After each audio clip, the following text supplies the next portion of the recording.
Two. Okay, here we go to our Parsha Shemini edition of Parsha Insights.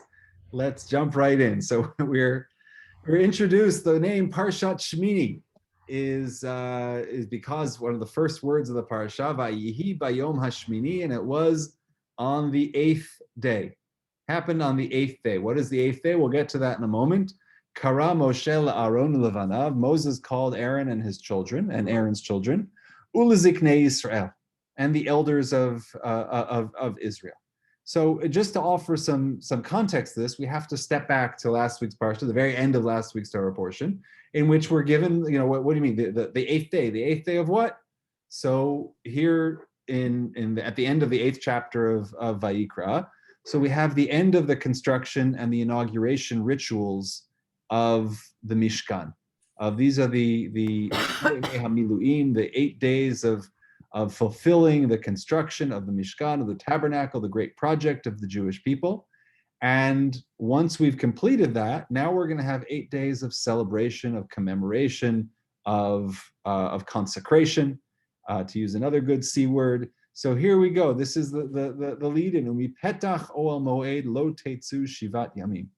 For 7 days, don't leave the entrance of the tent of the meeting, of the Ohel Moed. Ad Yom Malot Yemei Miluechem. This is why it's called the 7 days of the Miluim, because they're the days of the ordination are completed. Ki Shivat Yamim Yamale Edchem, because for 7 days you're going to ordain this place, or you're going to be consecrated. This is going to be made sacred. It's going to go from just being a construction project into being a sacred construction project. Kasher Asa Bayom Hazeh. Just as was done today, tziva Adonai lasot lechaper aleichem. This is what God had commanded to forgive you, lechaper, expiation, right? To bring you kippurim, to bring you forgiveness.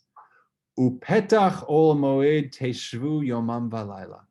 You shall sit at the entrance of this tent of the meeting day and night for 7 days. So who is sitting there? Who is the you? Ufetach olam moed. Who is sitting at the entrance of the tent of the meeting? This is Aaron and his kids. Aaron and his kids, absolutely. Aaron and his kids. Ushmartem et mishmeret Adonai, and you should guard the guarding of God, or where does it say? Keeping Hashem's charge, velo tamutu, and you will not die. Kichein suveti, for this is what I've commanded.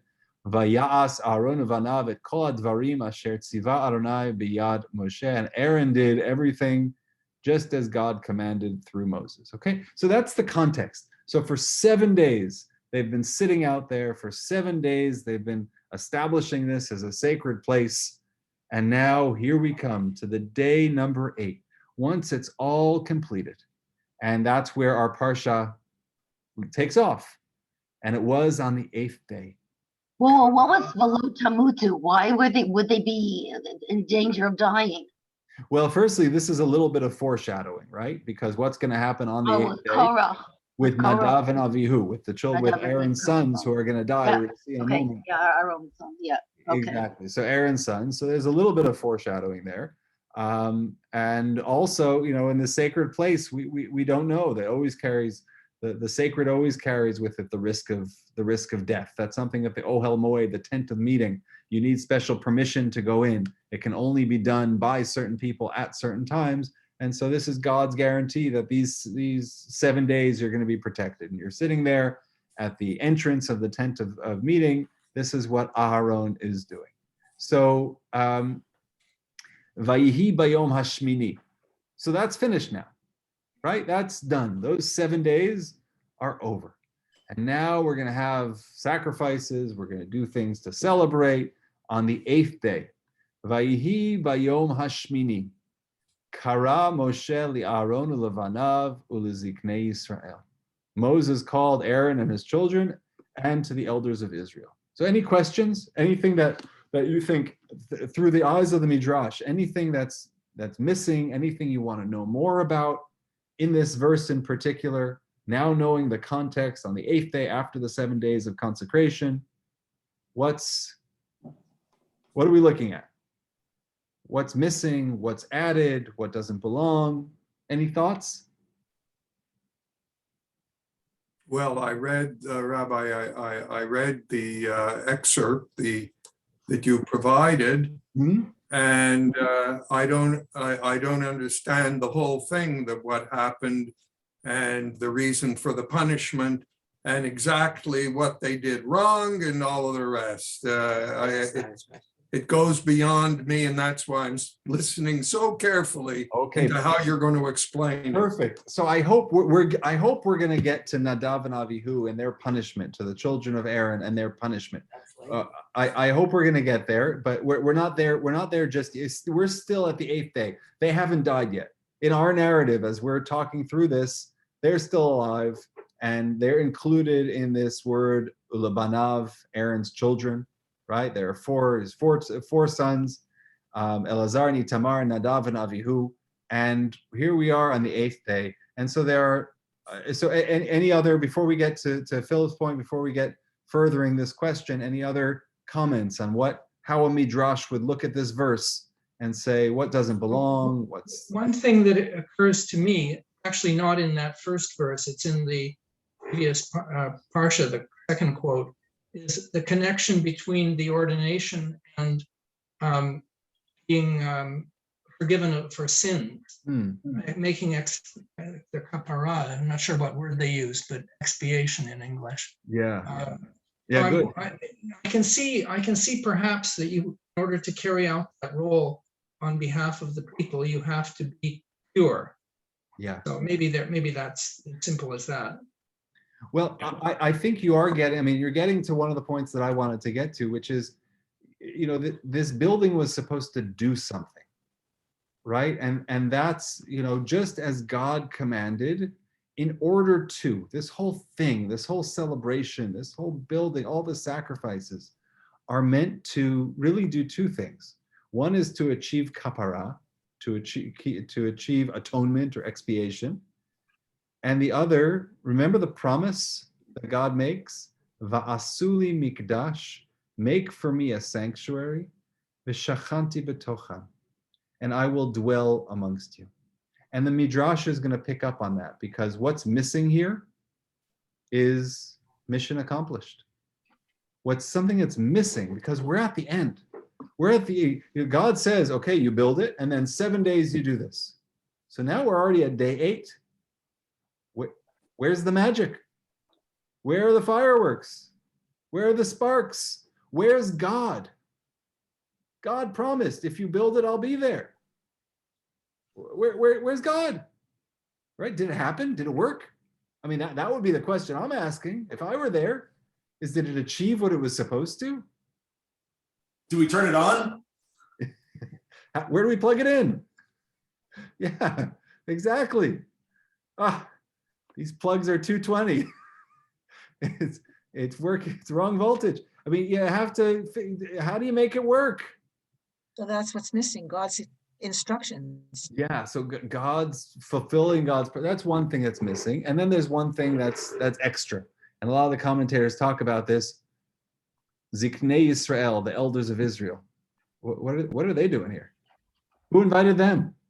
Right. This was a conversation between Moses and Aaron's children. When did the Ziknei Yisrael show up to the party? Right? What are they? They wanted to show. They wanted to show that Aaron had been elevated to be Kohen HaGadol. Right. Exactly. By God. So Sandra, he didn't do it himself. He didn't do it himself. Right. Good. So that's what Rashi says. If you look at source number 3. Rashi says, "Uleziknei Yisrael lahashmiam shal pi hadibur Aaron nichnas." They were there to give their approbation. They were there to make it kosher and to let everyone know that Aaron is going in with the approval of everyone, of the community, of the leadership. They shouldn't say, people shouldn't say that Aaron went in on his own authority, but he is going with the support of the community. That's why it's important to have the elders there, to show that Aaron is not making this up on his own. It's not a Moses and Aaron brothers scheme. that God has told, but the presence of the elders means that it's all kosher. That's one approach. The Ketava Kabbalah, Mecklenburg, Yaakov Tzvi Mecklenburg, we've mentioned him before as a commentary. He has a very interesting comment. We're not going to go into it in its entirety, but basically what he said was that you have to differentiate in this verse when we say that Moses called Aaron and his children and the elders of Israel. They're actually very different concepts, because why are Aaron and his children there? Why are they present? Because they have a commandment to be present. Because it said, Upetach Oel Moed Teshvu Yomam Valayla. Aaron, you have to be here. There is a mitzvah. We are commanding you to be there. On the other hand, the Ziknei Israel, the elders of Israel, they were just invited. And for those who are fans of Trupp, of the cantillation marks, or those who know to read Torah, you'll note that there's actually, and what the Kabbalah points out, is see where my cursor is right there? There's a little note on top of that, the thing that looks like the chicken bone, the inverted chicken bone. Nachta, right. So that's a pause. That's like a semicolon. That in the vast majority of psukim have it. There are a few exceptions that don't have it. The vast majority of psukim have this, and this means stop. Vayhi bayom hashmini kara Moshe le'Aaron ulevanav, pause, uleziknei Yisrael, and to the elders of Israel. So there's a pause here. And the pause, he points out, he says, the kriyat Aaron levanav lo hayta min kriyat zakenim. It wasn't the same way when Moses called to Aaron and his children, wasn't the same way that he called to the elders. Ki Aaron levanav hayta b'emsud hatzivoy. Because Aaron and his children were called through tzivoy, through mitzvah. What mitzvah? Petach Ohel Moed Teshvu, that you should sit at this is an acronym for Ohel Moed.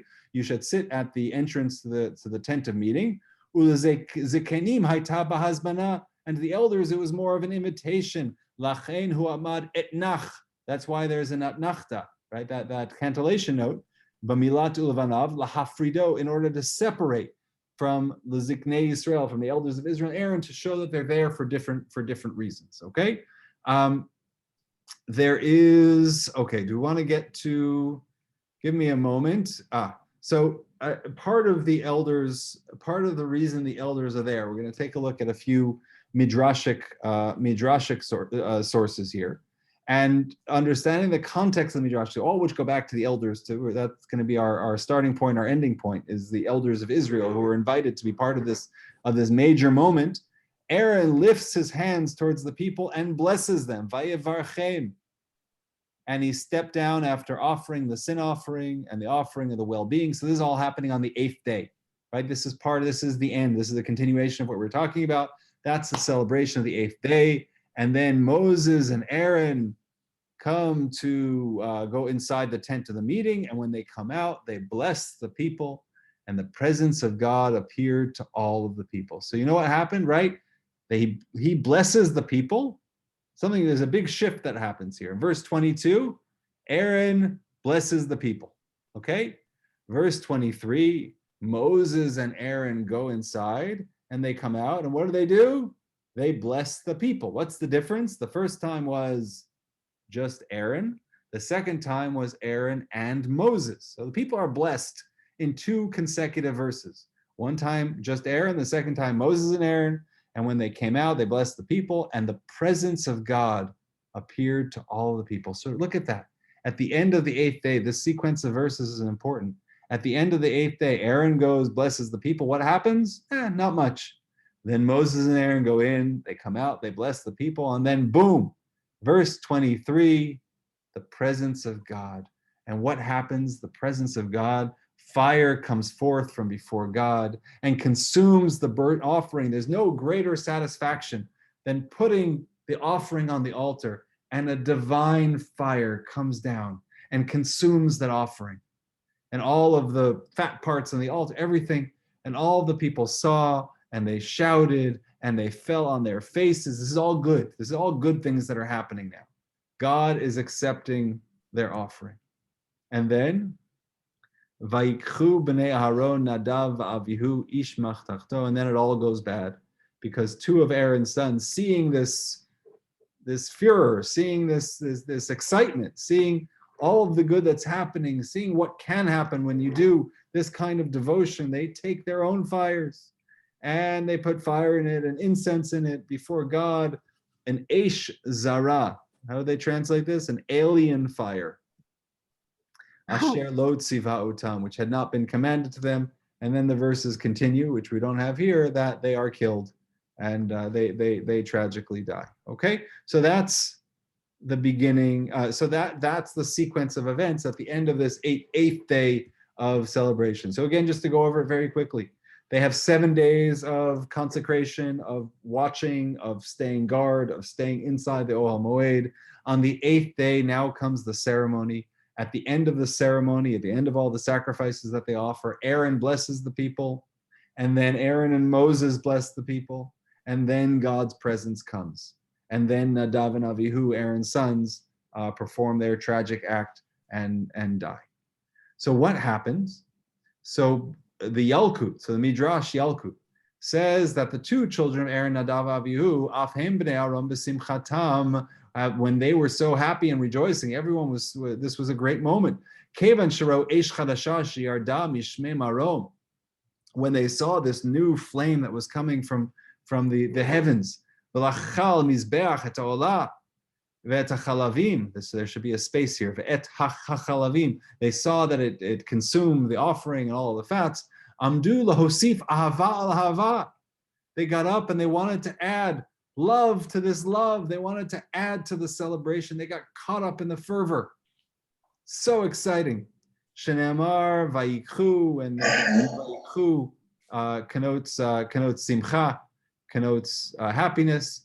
So what went wrong? This is one interpretation of what went wrong. Nadav v'Avihu, ma Talmud lomar b'nei Aharon. Why does it need to tell me that they are the children of Aharon, Nadav and Avihu? Is there any other Nadav and Avihu in our tradition? Is there anyone? No, this is it. When you say Nadav and Avihu in the Torah, you know we're talking about the children of Aaron. So Midrash says, why do I have this seemingly repetitious concept of the children of Aaron? Right? So don't I know that they're his sons? Ma tamlo b'nei Aaron, the children of Aaron, shelo chalku kavod la'Aaron, that they didn't give honor to their father. They weren't deferential to their father Aaron. Nadav v'Avihu lo natlu eitzah mi Moshe. They didn't take advice. They didn't consult with Moses. They just acted on their own. They did their own impetuous, youthful thing, caught up in the excitement, and they forgot who really knew what to do. They forgot about the expertise that their father and their uncle had. Ish machtato, when it says that they took each of them their fire pan, what does that mean? Ish machtato, ish me'atzmo, that everyone took of their own, v'lo natnu etzah zeh mizeh, and they didn't consult with others. They didn't consult with each other. They didn't consult with others. They were just kids doing what they wanted to do without consulting with those who really knew what was supposed to be done and how to do it. That's the Midrash. What was the sin? The sin was that they acted on their own and they didn't consult their elders. Peter? Did the punishment fit the crime? No. But it's hard to come up. One of the challenges that the That Midrash in those times, maybe in those times. is the punishment, right? That's the major challenge. Yeah, they made a mistake, but how are you possibly going to fit a crime into a punishment that's worth, they were trying to do good. They were serving God. This was not idolatry. This was not. So, your question will apply, whatever reason, whatever interpretation we're going to come up with for what Nadav and Avihu did, we're going to be challenged with the same question, which is that at the end of the day, they were killed. There's a whole separate conversation about whether their death was a punishment or not for them. Because as the verse says, Bikrovai Kadesh, I am sanctified by those who are close to me. And it could be that they were brought close to God through their death. from a theological perspective. I'm talking from a human perspective, but from a theological perspective. But the question stands. There's no answer I could give to your question that will say, yes, this warranted death. Not giving honor to previous generations warrants death. I could never say that. Because time is running short, I want to move forward a little bit. A similar teaching is in the tractate Yoma, which says that Aaron's sons died only because they taught a halacha before Moses, their teacher. And that's a no-no, to teach a halacha in front of one's teacher, to teach in front of one's teacher without getting permission. And this is something that's taken very seriously in Jewish law also, that if one's standing with one's teacher and somebody asks the question, even if you know the answer, defer to the teacher. It's a good ethical concept, but it's also punishable in this way. And what did they interpret? They should have asked Moshe for the ruling. What did they interpret?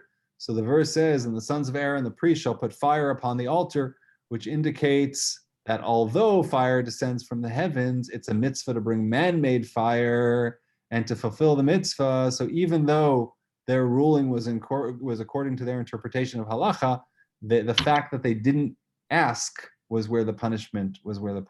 So that is reinforcing, just showing two different sources, one in the Alkut, one in the Talmud, in Tractate Yoma, in the Babylonian Talmud, which both say that the idea that Nadav and Avihu, that their punishment was that they did not consult Moshe. The Sifra, and there are two similar interpretations of the Sifra, which is a Midrash on Vayikra, on the book of Leviticus. And it says that when the sons of Aaron saw that all the offerings had been sacrificed and all the services had been performed, and the Shekhinah had not descended for Israel, right? So they were anxious because they saw that everything had happened, but the divine presence wasn't there. So why were they anxious? They were anxious because this had been promised. They were anxious because it was their family's honor that was on the line. Aaron was supposed to be part of this, part of the solution, part of bringing the divine presence to reality and into the camp and to be with the people, right? That's the great novelty of Viva Zornberg. Dr. Viva Zornberg teaches this, that one of the great novelties of the Mishkan is that the divine presence came to the people.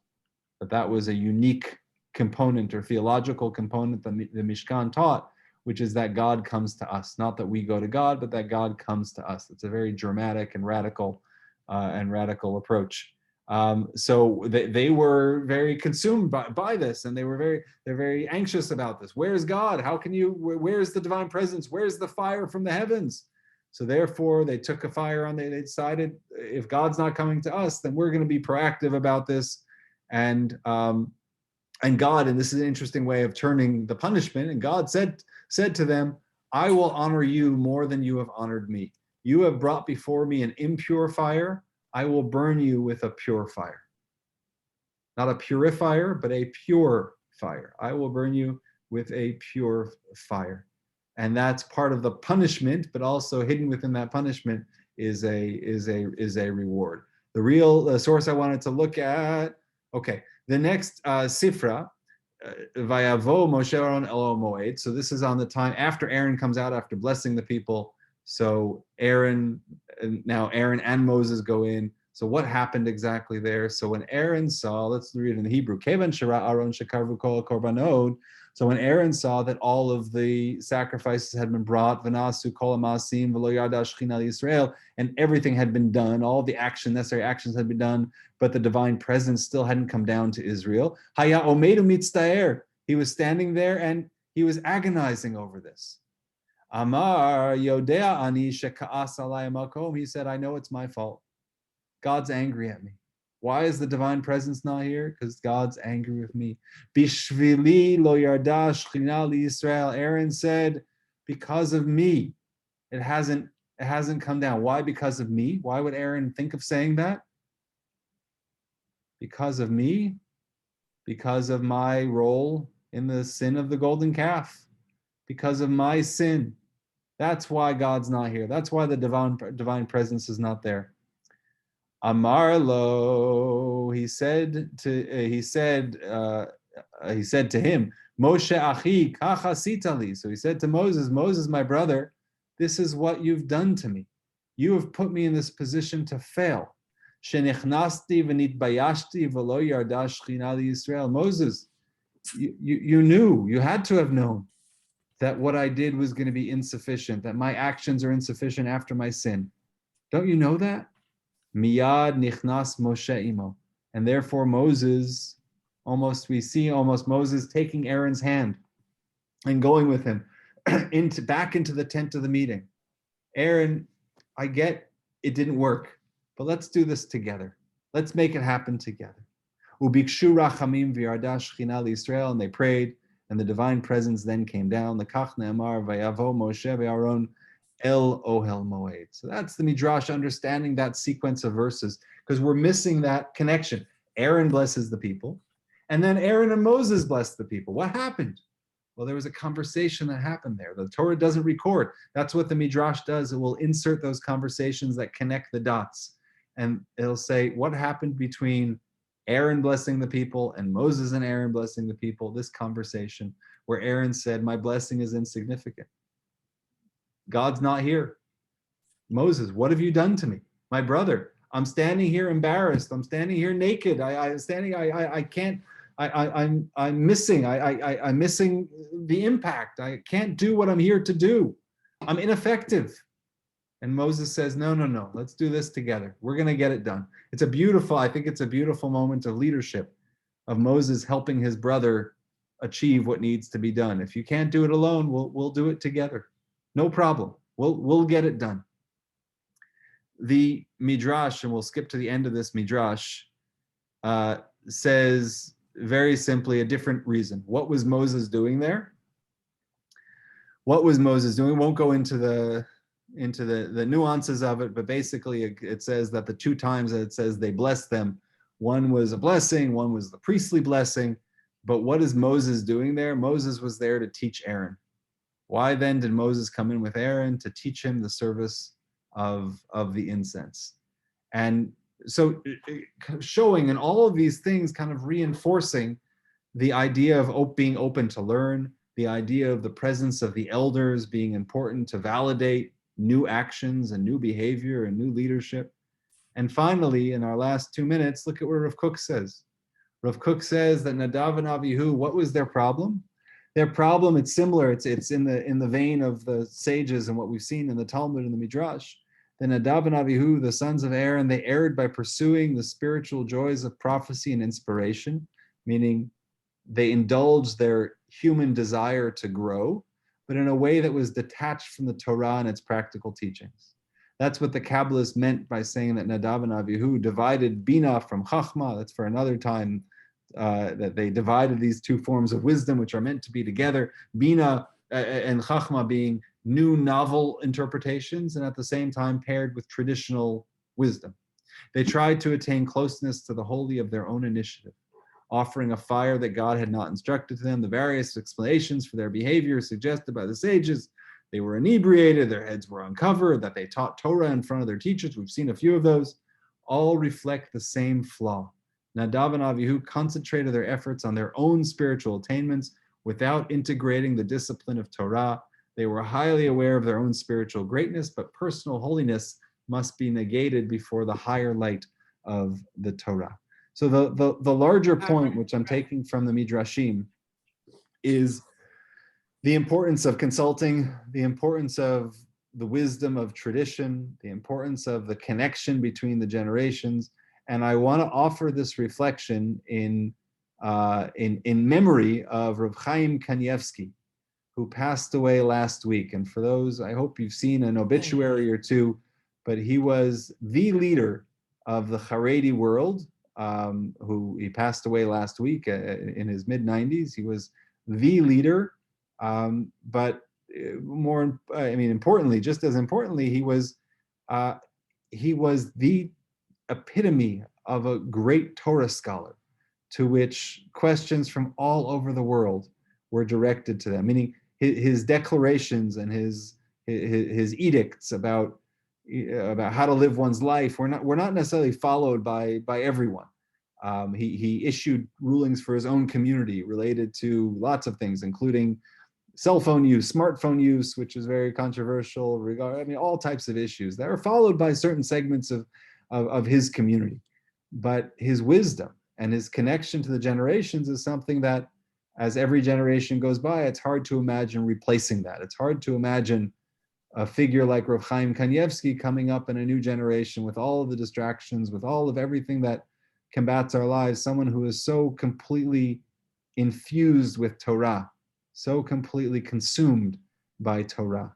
And so when we talk about the Ziknei Yisrael, the elders, when we talk about teaching Torah in the presence of one's teachers, when we talk about that chain of tradition, that there's a major link in that chain which was removed this week because of the passing of the indisputable greatest sage of this generation, of different philosophy, different way of life, different community, absolutely.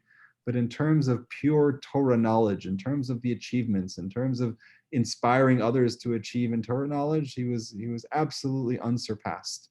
And I never met him, I never learned from him, I never heard a class from him, but simply inspired by his legacy. I've been reading his teachings for years and years, and some of his students have done some great work in getting those teachings out there. But just to offer that as a reflection and the teachings of Nadav and Avihu and Aaron and his conduct vis-a-vis Moshe, and all of that, and all the Midrashim kind of pointing in the same direction of how do we implement new ideas, how do we learn, what's the role of the elders and the sages who came before in our new actions. And those are the lessons from Parashat Shemini. So I thank you for your participation and presence. Thank you. And wonderful to see you you. again. And hopefully Shabbat shalom. we will learn together soon, next week. Shabbat shalom. Shalom, Shabbat shalom. everyone. Thank you. Thank you, Rabbi. Shabbat Shalom. Yasher Koach. Thank you. Thank you.